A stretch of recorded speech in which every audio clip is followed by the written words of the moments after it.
দাঁড়িপাল্লার পক্ষে আয়োজিত আজকের এই জনসভার সম্মানিত সভাপতি, উপস্থিত আছেন বাংলাদেশ জামাত ইসলামের কেন্দ্রীয় অ্যাসিস্ট্যান্ট সেক্রেটারি জেনারেল ভাই মোহাম্মদ শাহজাহান, উপস্থিত আছেন যার জন্য আজকের এই আয়োজন, যার জন্য আমরা তার বক্তব্য শোনার জন্য এখানে উপস্থিত হয়েছি, আমাদের প্রিয় মুখ, প্রিয় নেতা, নতুন বাংলার নতুন নেতৃত্বের প্রতি কক্সবাজার জেলা জামাত ইসলামের সম্মানিত আমির, ওয়াইকুং ইউনিয়নের চেয়ারম্যান অধ্যক্ষ মৌলানা নূর আহমদ আনোয়ার সহ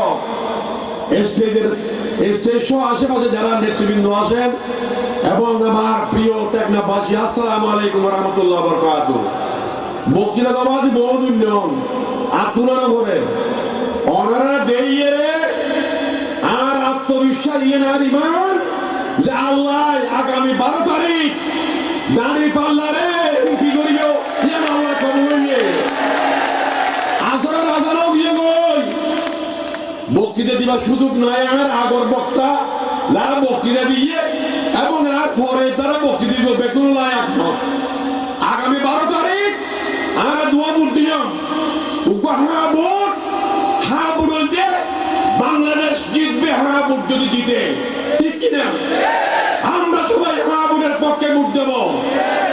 2 নম্বর বুট দিবে আগামী উকিয়া টেকনাফের কান্ডারি।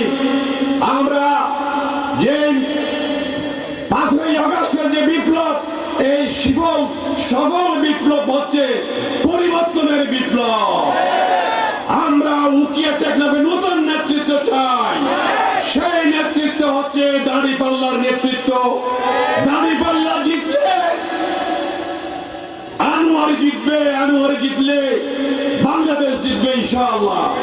আমি উকিয়া জনগণের পক্ষ থেকে আপনাদের কাছে সালাম নিয়ে হাজির হয়েছি। আমরা উকিয়াবাসী দাঁড়িপাল্লার পক্ষে ঐক্যবদ্ধ হয়েছি। ওনারা তো এরা শুনবে। আল্লাহ আমাদের হাতগুলোকে কবুল করুন এবং দাঁড়িপাল্লায় ভোট দেওয়ার আহ্বান জানিয়ে আমি আমার বক্তব্য শেষ করছি। আসসালামু আলাইকুম।